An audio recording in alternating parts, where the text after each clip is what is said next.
Hey guys, Some Gamer Dude here.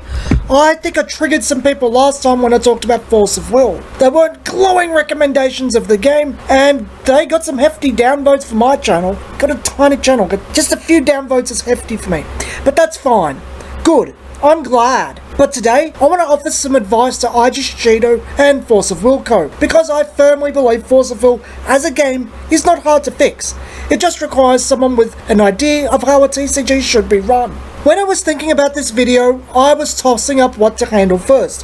What would make the other pieces fall into place easier? The design document has to be in place first. I'm not sure what kind of design document Force of Will Co. have or don't have, but it's clear as day it needs to be replaced. The colour wheel, the idea of what each colour represents, their mindset and the general mechanics needs to be done first. Yes, it's not as important in Force of Will as Magic, but as it stands, Water frankly doesn't do enough for the trade-off of counterspells going to Wind versus their Magic counterparts, while Wind honestly does too much. But you also have to set in place what each effect generally costs. This is especially important for Remnant, which as I've said before, doesn't account for being a +1 by its very nature. This can be a discard cost or increased cost, it doesn't matter. Force of Will Co. needs to get a good grasp on what a card and its effect is valued at. They also need to comprehend that cards have value, because free cards are bad, okay? Looking at Regalia and Severing Winds, still can't believe they're making the same mistakes this far on.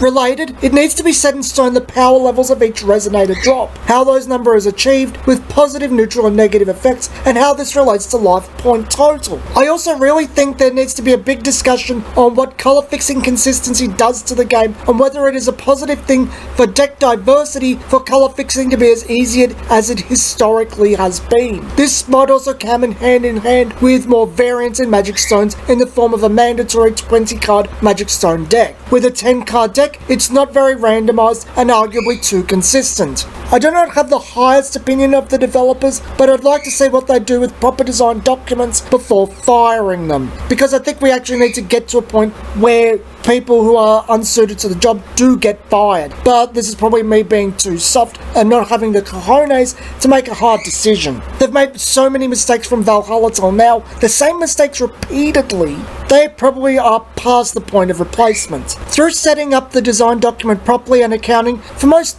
foreseeable outcomes, as well as developers that understand why things operate and cost what they do, we can make every other step easier and give the game a solid foundation. The next step is proper planning. Plan the cluster out, how the story goes, who the rulers are, what races, mechanics and archetypes are developed to work with the rulers. You don't need and really shouldn't do everything at once, but the core essentials of the cluster, who is in it, what is in it, how it plays out, should be in place before anything releases. Allocate the space over the cluster so that every ruler and their accompanying mechanic, race and archetypes, should they have one, has an entire cohesive deck in their colour and some options with other colours. You should only really need about 15 to 20 cards per ruler over the cluster. Given that you're aiming for about 15 rulers over a cluster now, that's only 300 cards a cluster, more than enough for every ruler and every archetype.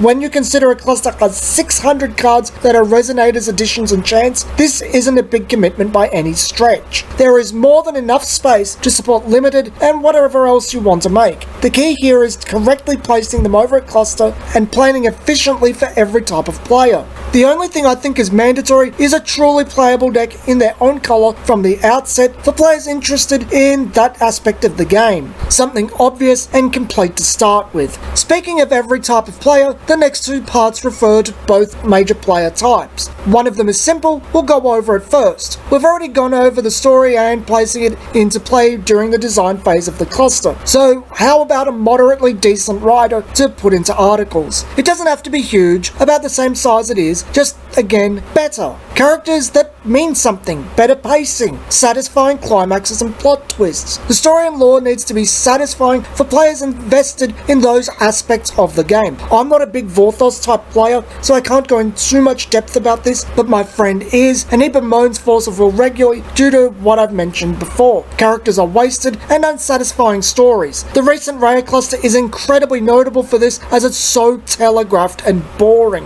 Raya has no surprises and no reason to care for Vorthos players. You could see most of the plot points from the moment Gil and Raya were shown in their decks.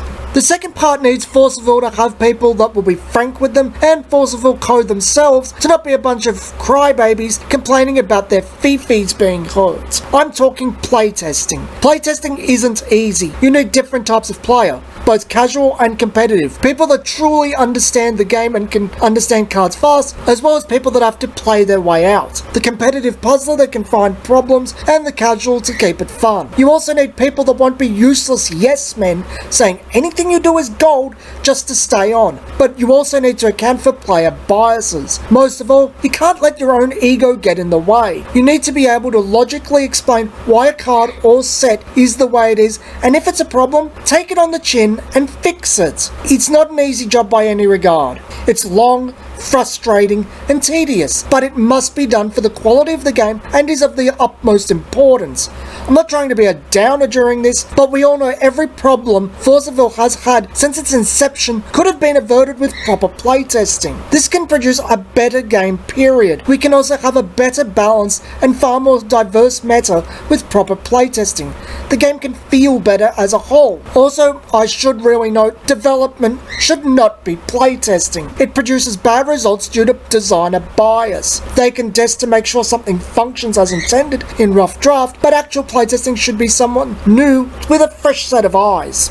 Lastly, the crap about promoting new cards in high-level tournaments has to stop. No one watches Grand Prix or the World Grand Prix for sealed or draft or any of that. People don't care about adaptability or deck building skill at this level. People care about seeing the best of the best slug it out. I get the Force of Will code wants to promote their new cards, but frankly, World Grand Prix is not the place for it. You can have a side event, sure, but rotation forces new cards on people anyway. People have sealed events. You've set the game up for draft. This isn't necessary. I would actually wager this leaning towards sealed and draft turns people off. Why spend all that time and money getting good, fighting hard with all of that on the first day, and then doing sealed or draft? All that effort for the result being a shake-up where all your effort is meaningless. Yeah, this isn't the way to keep people invested, and the fact they want to turn standard Grand Prix into this type of format when a new set comes out close to it makes the problem spread.